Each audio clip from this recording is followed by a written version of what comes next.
রাজ্যের মুখ্যমন্ত্রী ডক্টর মানিক সাহা বলেন, ইন্ডিয়ান রেড ক্রস সোসাইটি তাদের বিভিন্ন সমাজসেবামূলক কর্মকাণ্ডের মধ্য দিয়ে দীর্ঘকাল ধরে মানব সেবায় নিয়োজিত রয়েছেন। রক্ত স্বল্পতা, আর্তের সেবা, নেশাবিরোধী সচেতনতা কিংবা দুর্যোগ ব্যবস্থাপনার মতো বিশেষ স্বেচ্ছায় সেবা দানে সর্বদা এগিয়ে আসে এই সোসাইটির স্বেচ্ছাসেবকরা।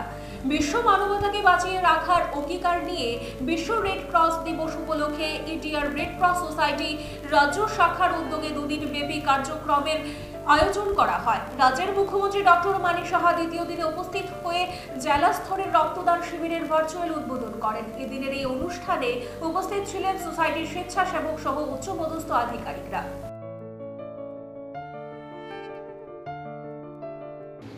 আজকে আমরা সবাই জানি যে এই দিনটি হেনরি ডুনান্টের জন্মদিন এবং এই দিনটি ওনাকে স্মরণ রাখার জন্য এবং রেড ক্রস এবং রেড ক্রিসেন্টে যারা যুক্ত আছেন তাদেরকে স্মরণ রাখার জন্য আজকে এই দিনটি পালন।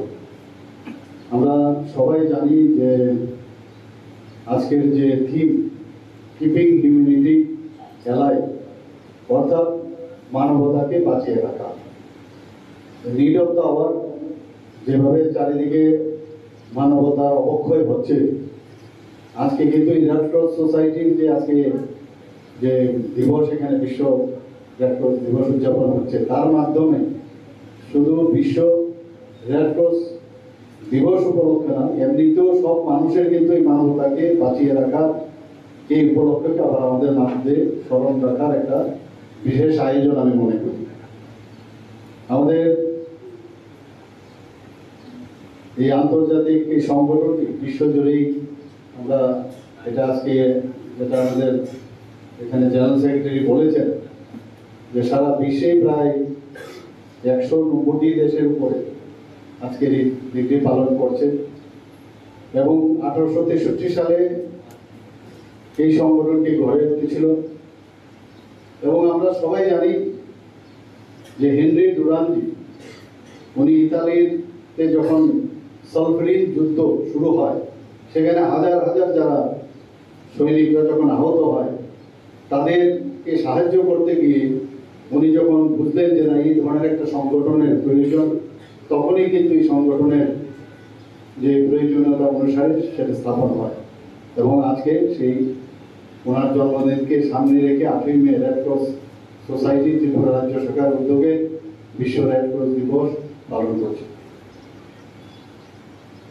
আমি গতকাল এখানে রাজ্যব্যাপী যে একটা সহজ নামে বাচ্চাদের, ছোট ছোট ছেলে মেয়েদের যারা ক্লাস 1 থেকে 8 একটা নতুন আমরা পাঠ্যক্রম আমরা চালু করেছি এবং 2023-এ আমরা শুরু করেছিলাম। তো গতকাল সেটা একটা আমরা প্রোগ্রাম করেছি, সেখানেও আমরা দেখলাম যে শিশুদেরকে এই সহজ যে কার্যক্রম, তার মধ্যে তার ভিতরে যে অনুভূতিগুলো আছে, মানে পাঠ্য যে সিলেবাস, পাঠ্য বইয়ের বাইরেও একটা নতুন সিলেবাস আমরা তৈরি করেছি। কারণ এই ছোট ছোট শিশুদের মধ্যে যে মানবতা বোধ এবং তাদের মধ্যে যে অনেক অন্তর্নিহিত যে বিষয়গুলো থাকে, ঈশ্বরই আমাদের সবার মধ্যে দিয়েছিল এবং ওনাদের মধ্যে এখন মানে সবসময় এটা দিয়ে থাকে, কিন্তু তাকে খুঁজে বের করা, তার জন্য এই পাঠ্যক্রম। এবং 10 দিনের একটা ব্যাগ ছাড়া স্কুলে আসা, সমস্ত যে পাঠ্যক্রমের যে চাপ, তার থেকে মুক্ত রাখার যে প্রয়াস, যে সহজ যে অভিযান আমরা সেটা শুরু করেছি। মানুষের দুঃখ বোঝা, অনুভূতি বোঝা এবং একসাথে থাকা, একটা মিলন, এই ছোট বয়সে যখন এদের মধ্যে সেটা হবে, তারাই কিন্তু আগামী দিন আমাদের মানে ভবিষ্যৎ হবে। এবং টিচারদেরকেও মানে সেইভাবে ট্রেনিং দেওয়া হয়েছে। এবং আমরা জানি স্কুলে যখন বাচ্চারা যায়, তখন কিন্তু তাদের চেহারা সবসময় একটা পড়াশোনার চাপে একটা গ্লুমি চেহারা থাকে, সেখান থেকে তাদের মুক্ত করার জন্য এই পার্থক্য আমরা শুরু করি।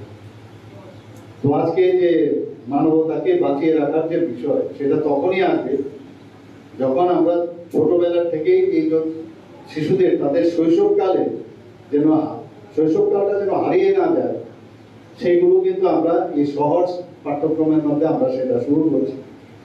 এবং সমস্ত স্কুলেই আমরা যে 6টা-7টা ক্লাস থাকে প্রতিদিন, তার প্রথম যে ক্লাস শুরু দিন, তার জন্য প্রথমেই এই বিষয়গুলো আলোচনা করা। এবং ভারতবর্ষের আমরা সবাই জানি একটা সময় ছিল যে শিক্ষার জন্য আমাদের ভারতবর্ষে বাইরের থেকে মানুষ আসে, নালন্দা বিশ্ববিদ্যালয় হোক, তক্ষশিলায় হোক। এখন কিন্তু সেগুলো হারিয়ে গেছে। যখন মোগলরা আক্রমণ করলো, ইংরেজরা আক্রমণ করলো, দেশ শাসন করলো, বিভিন্নভাবে ভারতকে লুটে নিয়ে গেল। এবং ভারতের যে সনাতন যে বিষয়গুলো ছিল, শিক্ষা দীক্ষা সব দিকে উন্নত মানের ছিল। এবং সবাই বলে ভারতবর্ষে নাকি মানে সোনার চিড়িয়া এখানে পাওয়া যায়। সেই জায়গায় দাঁড়িয়ে এতদিন বাদে আবার নতুন করে মাননীয় প্রধানমন্ত্রীর দায়িত্ব নেওয়ার পর ভারতকে আবার পুনর্বার প্রতিষ্ঠিত করার চেষ্টা করছেন, সেটা আমরা প্রায় দেখি এখন। তো সেই জায়গায় এখন আমরাও এই যে ইনোভেটিভ আইডিয়াগুলো, যে আমাদের আগামী দিনের ভবিষ্যৎ ছোট ছোট ছেলেমেয়েরা, এখানে যুদ্ধক্ষেত্রে রেড ক্রস সোসাইটি এবং তারা যে অন্যান্য রিসেন্টের যে ব্যবস্থা ওনারা করেছেন, যারা এর সাথে যুক্ত, তারা যেভাবে নিজের জীবনকে বাজি রেখে এই আর্থদের সাহায্যে যুদ্ধক্ষেত্রে পৌঁছে যায়, ভূমিকম্প হোক সেখানে পৌঁছে যাচ্ছে, ফ্লাড হলে সেখানে পৌঁছে যাচ্ছে, যেখানে ডিজাস্টারের বিষয় দাঁড়ায় সেখানেই ওনারা পৌঁছে যাচ্ছে। এখানে আমাদের যিনি চেয়ারম্যান আছেন উনি বলার চেষ্টা করেছেন যে এখনো আমাদের এখানে আরো এই ধরনের যারা ট্রেনার ওনাদের কম আছে, তো ট্রেন করে একটা সেই অর্থে এরকম একটা টিম বানানো উচিত, যেটা আমাদের ডিজাস্টারের বিষয়ে কাজ আসবে। এবং আমাদের ত্রিপুরা সরকারের পক্ষ থেকে নিশ্চয়ই আমরা ওনাদেরকে আমরা সাহায্য করব, কারণ যে থিম এখানে রাখা হয়েছে